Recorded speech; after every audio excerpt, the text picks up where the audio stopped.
సై అంటే సై, ఢీ అంటే ఢీ. పాడేరు ఐటీడీఏ పాలకవర్గ సమావేశం వాడి వేడిగా జరిగింది. ఆదివాసీలంటే అలుసా, జియో నెంబర్ 3కి అనుకూలంగా తీర్మానం చేయాలి అంటూ వైసీపీ గొడవకు దిగడంతో సమావేశం ఒక్కసారిగా హీటెక్కింది. ఇంకొక వైపు వైసీపీకి అదే స్థాయిలో బదులిచ్చారు మంత్రి గుమ్మడి సంధ్యారాణి.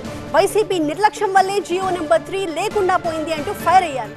ఆ జియోకి ప్రత్యామ్నాయంగా మరొక జియో తెచ్చి గిరిజనులకు న్యాయం చేస్తామన్నారు.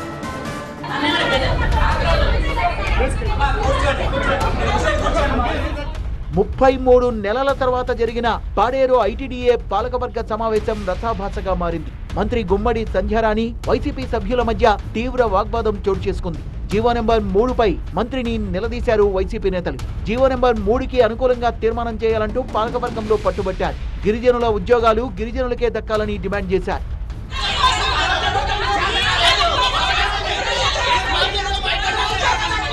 స్థానికులకే ఉద్యోగం వచ్చేలా జీవో నెంబర్ 3కి ప్రత్యామ్నాయంగా మరో జీవో తీసుకొస్తామన్నారు మంత్రి గుమ్మడి సంధ్యారాణి.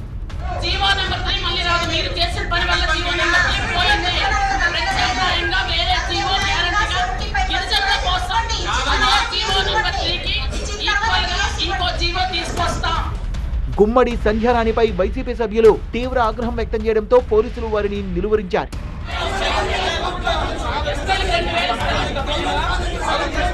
ఎన్డీఏ ప్రభుత్వం గిరిజనుల అభివృద్ధికి కృషి చేస్తుందన్నారు మంత్రి గుమ్మడి సంధ్యారాణి.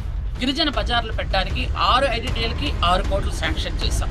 అలాగే ఇక్కడ ఉన్నటువంటి రోడ్లకు అన్నిటికి కూడా దాదాపు ఇప్పుడు మనం చూసుకున్నట్టయితే ఈ రోజే 450 కోట్లు మనం రిలీజ్ చేస్తూ 131 రోడ్లకి మనం ఈరోజు క్లియరెన్స్ ఇస్తున్నాం.